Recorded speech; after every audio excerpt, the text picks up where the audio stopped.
Simple jewellery అయితే తీసుకొచ్చానండి బడ్జెట్లో. సో ఇది చాకర్ టైప్ అనమాట. చూడ్డానికి ఇది మనం పెట్టుకున్నప్పుడు కొంచెం గోల్డ్ లుక్ అయితే వస్తుంది. ఇదేంటంటే యాంటిక్ ఫినిష్లో వస్తుందండి. ఇవి ఎప్పటికీ కూడా ఇట్లానే ఉంటాయి అన్నమాట. అయితే ట్రెడిషనల్ లుక్ ఉంటుంది అనమాట. సో ఇది నేను ఇప్పుడు పెట్టుకొని చూపిస్తాను. దగ్గర నుంచి ఒకసారి చూడండి. యాంటిక్ లుక్ చాలా బాగుందండి.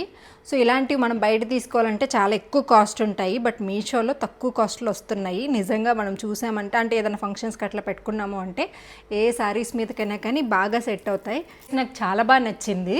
సో దీంతో పాటు ఇయర్ రింగ్స్ కూడా ఇచ్చారనమాట. ఇయర్ రింగ్స్ కూడా హ్యాంగింగ్స్ టైప్ ఇచ్చారు, పెట్టుకొని వెళ్ళిపోవచ్చు. సో ఇదేంటంటే 500 ఆ రేంజ్లో అయితే వచ్చేస్తుంది అనమాట. సో స్టాక్అవుట్ అయిపోయింది, మళ్ళీ వెంటనే రీస్టాక్ అయింది కాబట్టి వీడియో పెట్టేస్తున్నా. సో చూడండి, ఇయర్ రింగ్స్ కూడా కొంచెం పెద్దగా ఇచ్చారనమాట. సో ఈ రెండు పెట్టుకొని వెళ్ళిపోతే సరిపోద్ది మనకి ఫంక్షన్కి. గోల్డ్ బీడ్స్ అలాగే ముత్యాలు ఇచ్చేసి అక్కడక్కడ కూడా green and pink colour stones కూడా ఇచ్చారు. సో ఇప్పుడు మనకి ఏంటంటే ఇట్లా వెళ్ళిపోయామనుకోండి, చాలా బాగుంటుంది. ఫెస్టివల్స్ టైంలో అలా కూడా ఇలా రెడీ అయ్యాము అంటే చాలా బాగుంటుంది. సో మీకు కూడా ఈ బ్యూటిఫుల్ జ్యువెలరీ సెట్ కావాలంటే వెంటనే లింక్ అని కామెంట్ చేయండి.